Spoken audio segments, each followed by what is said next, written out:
Ассаламу алейкум, кандайсыңар туугандар? Биз силер менен Мирлан.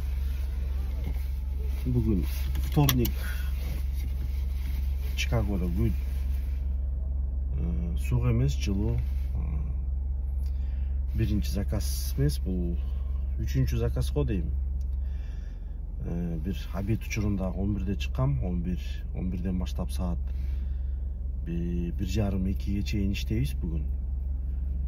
Ошол аралыкта силерге болгон окуяны чагылдырганга аракет кылабыз. Так, бунун баарын айланып отурбай эле биз ушул жерден деле чыгып кетсек болот экенин азыр аталы. Popeyes деген бир эме бар, сеть бар. Popeyes деген жалаң KFC'нин аналогу да, бирок KFC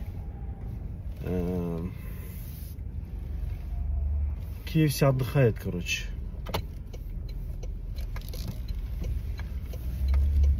Popeyes'ти жегенден кийин KFC жегин келбей калат дегендей да. Азыр ошол клиентке баратабыз. Заказды алыптык. 5 мүнөттүк жер экен. Ошол мен үй жашаган жердин жанында эле. Ошол үй жактын тегерек четинде эле айланып анан кайра барабыз. Үйгө барып үйдөн айтпадым беле. Пермитке окуш керек. Негизи сиделга окуш үчүн силер эме кыласыңар да, мындай сразу эле Филадельфияга барышат. Филадельфияга барат. Филадельфиядан сен өзүңдүн водительский удостоверение, праваңды алмаштырышың керек. Водительский удостоверениени алмаштыруу деген бул эмнени билгизет? Водительский удостоверениени алмаштыруу деген бул смена адреса дегенди билгиздирет. Сен адресиңди алмаштырасың. Жок, мен Филадельфияда жашайм депчи. Анан ошол баягы кийин сот болуп документаларда сурайт: проживал ли прокурор, проживал ли ты по этому адресу или в штате Иллинойс постоянно дегенде сен ооба деп жооп бересиң. Ооба деп жооп бересиң. А эмне үчүн сен анда тиги праваң Филадельский деп сурайт да? Эмне үчүн Филадельфиядан алдың анда деп? Кантип алдың деп ошондой мага адвокаттар айтты эле. Ушундай болот депчи. Анан ошол жерден мындан эч нерсе деле болбойт, просто на заметку алып коет да, баягы сага сенин айтып аткан сөздөрүңө уже шек келтиресиң да. Ошон үчүн бул жерде мен өзүмдүн ошол юридический адресим Иллинойс штатында болгондуктан мен ошол пермитти, сиделдин пермитин бияктан алышым керек. Кечирип койгула. Иллинойс штаты бул Америка боюнча эң строгий жана англис тилинде тапшырасың. Анан ошол жерде general knowledge деген өзүнчө бир пермит деген бул теориясы да, мындайча айтканда, ал жерде эсимде жок, бирок абдан көп суроо бар. Ошол суроолордун баарына даярданып чыгышың керек. Теоретический тест тапшырганга. Анан силер элестетип койгула, орус тилинде 800 суроо жаттаган жакшыбы же англис тилинде 800 суроого жооп берген жакшыбы? Эми ошол мен точносын азыр айта албай атам, себеби дегенде мен азыр до конца эмете элекмин. Мен general knowledge'дын болгону гана биринчи чайсын азыр окуп атам. Ал жерде 3кө бөлүнөт. Анан эми баягы YouTube'дан карайм. Анан Сидел Help деген приложение бар. Же болбосо Сидел Prep деген орусчасы болуш керек. Экөөнүн бирөөсү орусчасы да. Ошо менен баягындай тест тапшырасың, даярданасың. ошондой бир өзүнүн бир эмелери бар. Айтор.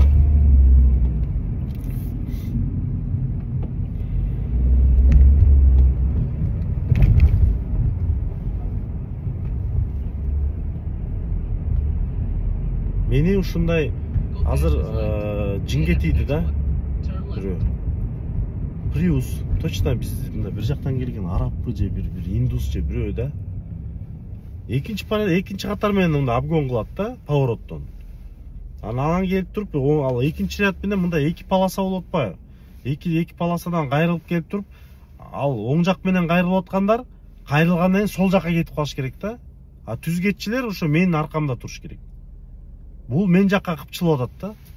Нагло түп-түз барып тиги кысып койдум да. Бурчка барып такалып калдым. Гастан басып туруп. Жаман көрөм ошондой наглыйлардычы, өзүн баягы акылдуу сезгендерди. Биз биякта эмне кукуруза охранять этип атабызбы? Америкада деген элдин баары эле очередь менен жашайт, элдин баары очередти сыйлайт. Биринин үстүн бирин аттаган эч ким жок. Анан анча-мынчалар ушу келип алып өзүнүн мамлекетиндеги нерселерди пихайт эткендер таза жинге тийди да.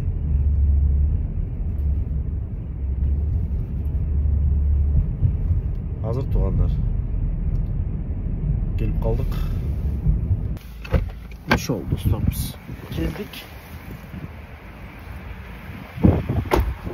Больница же болбосо картаңдар, каралар үйү ушундай бир эме окшойт. Келтап мен чалдым. Hi, how are you? Okay, you're welcome. Thanks. Okay. Bye bye. Ошол туугандар. Немесе кийинки заказды көрсөтүүнү аракет кылмайсыздар. Ошол достор, азыр биз экинчи дагы бир заказга баратабыз. $12 2 майл, 2,1 майл, точнее айтканда. Заказ келип түштү. Негизи 1 майлга $2 болсо бул абдан жакшы. Именно менин районума. Себеби дегенде мен жакта баягындай пробка жок, анан высотка үйлөр жок, жалаң эле жыртам үйлөр. Даунтаунда болсо балким ал жерде невыгодный болуп калмак, себеби дегенде ал жерде 1 майлына $3 деп эсептесең, ушунда туура болот. Бул болсо меники 2 майлга $12 дегени уже меники почти нормальный болуп кетти да. 2 майлдын бир 5 мүнөттүк эле жер да. $12 эми сомго айлантып берсең, конечно, байып кетесиң дечи, бирок Кудайга шүгүр, нормально.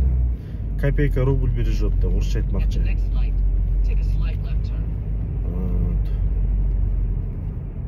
Жанакы ошол CDL боюнча айтып кетип бараттым эле, ошол оюмду до конца айтайын.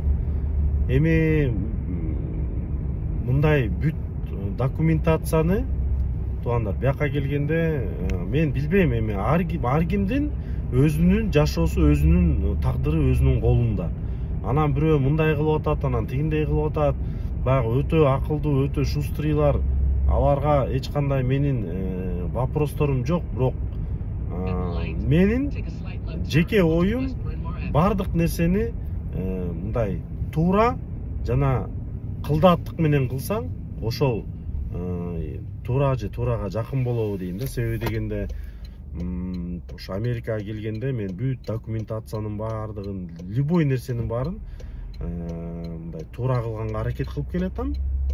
Үлгү да катары болсун, мени көрүп башкалар да ошондой кылып атышат. Мен кубанычтамын. Бир чети жан келгенде мен деле Чикагодон эч ким права алчу эмес. Баардыгы эле барып Вашингтондан сатып алчу.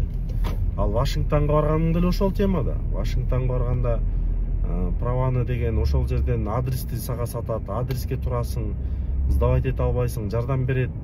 Анан ошол жерден праваны аласың.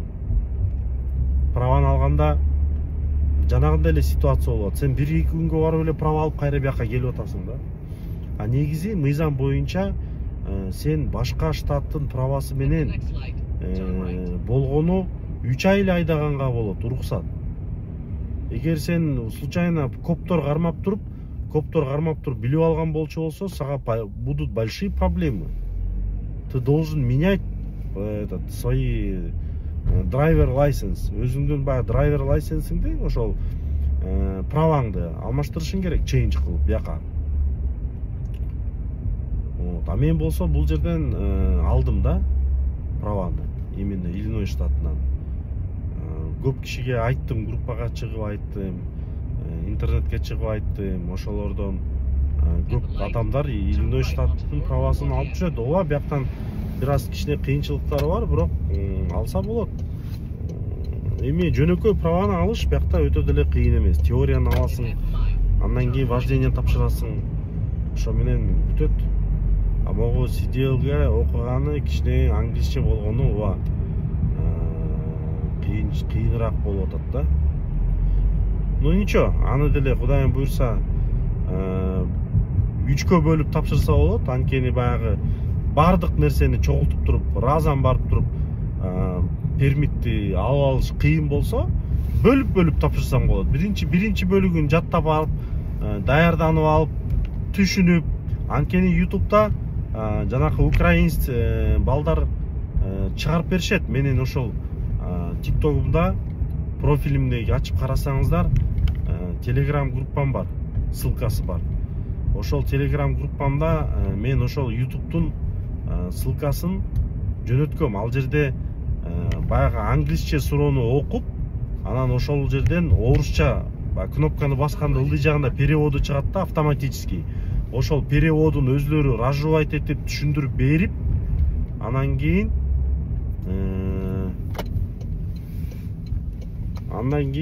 ошол силерге баягы толук маалыматты берет да, могу Элисти. Бул ресторанды мен уже көптөн бери келе экенмин, бирок бул мен сразу билип калдым, көрдүңөрбү?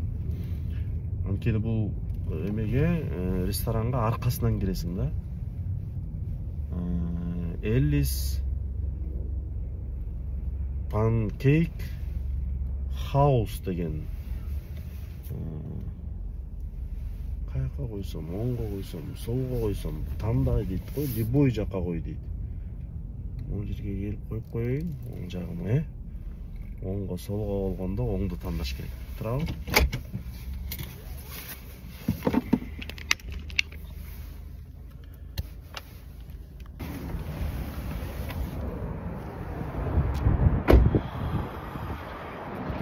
Погода көрүп анда.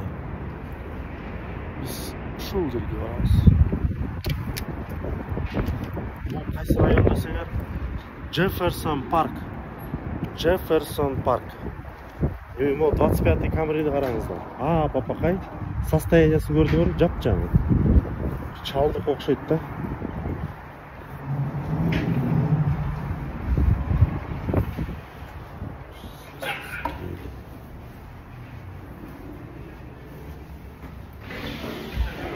Hi. Pick up for Diana? Diana, please. Thank you. Thank you very much. Кофейня сыяктуу. Анан тамактардын баарын берет. Биз салдык. Бир пакет. Мындай.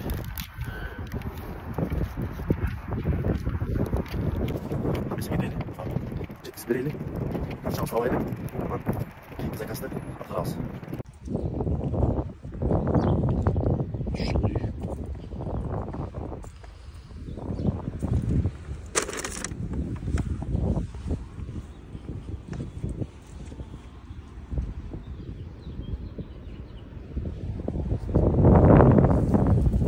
Шамал болот, бирок жылуу эле. Негизичи. Погода.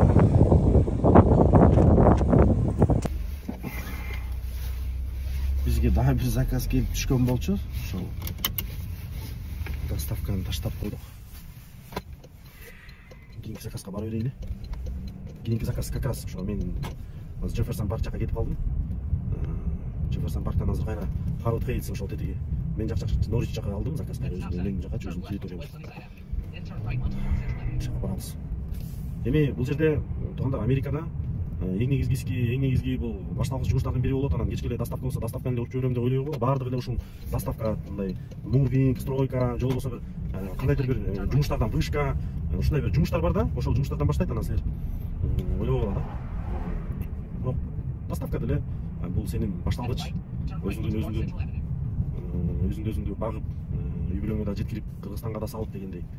Биякта кечээ бир иним менен сүйлөшүп калдым, ошо тааныш Лейпервиллде жашайт. Эки баласы кичинекей экен, анан дагы деле доставкада жүрөт. Бир жыл болуп калды го дейм.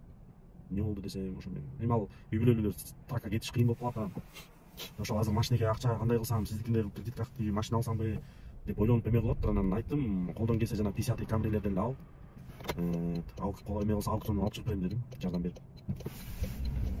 Бизде дагы бир инебиз алды 50 Камрини гибридный.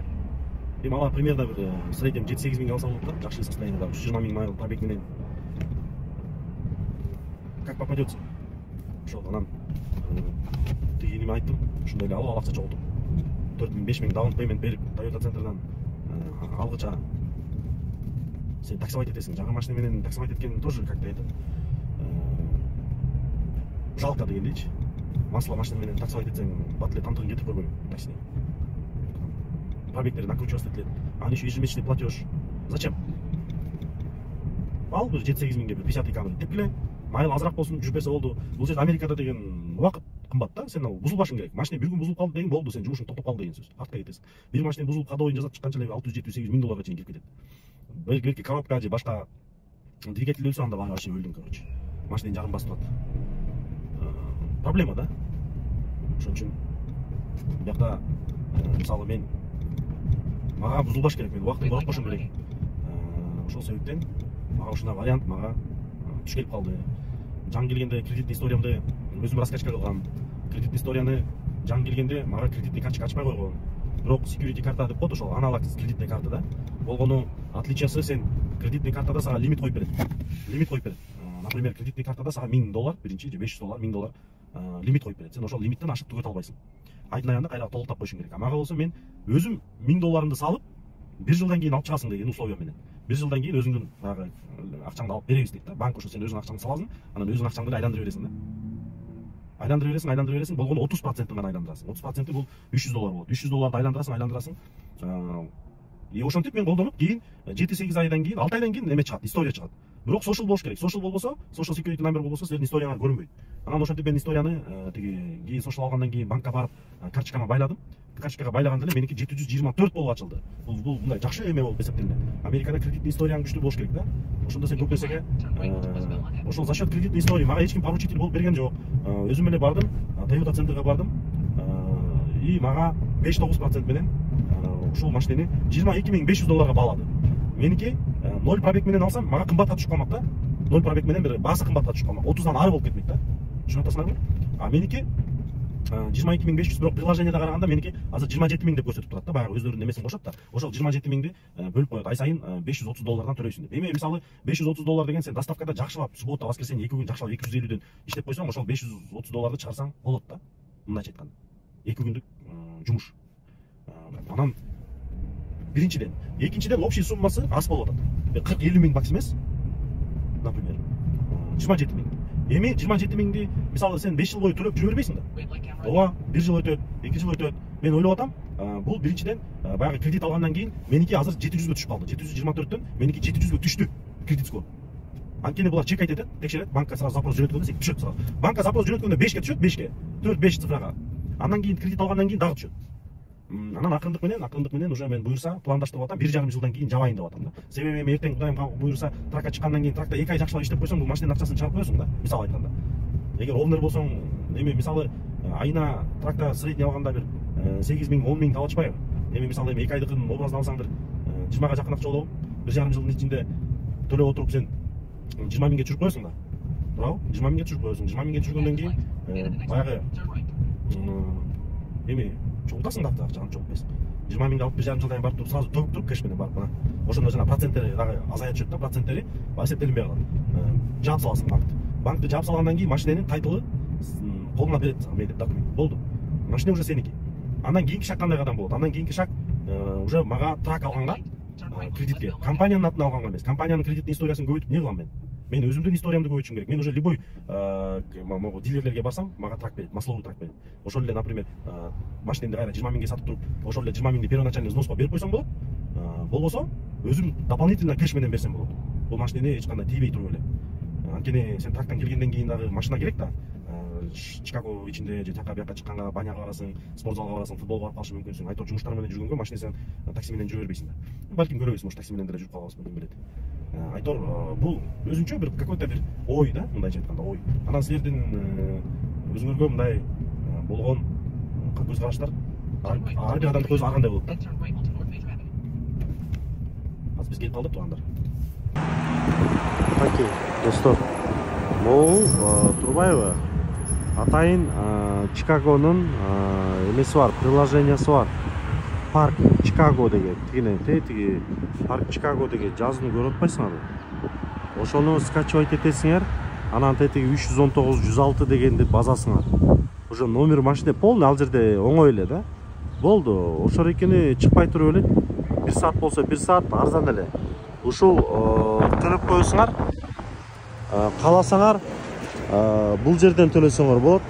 Номер машиненин номерин жазасың, карточка менен же эме менен төлөп койсуң, болду. Эч кыйынчылыгы жок. Ал эми биз азыр баратабыз. Шамал кичине эме болуп атат, тоскоолдук болуп атат. Микрофон жок. Микрофонум бузулуп калган. Жаңы микрофон заказ бердим.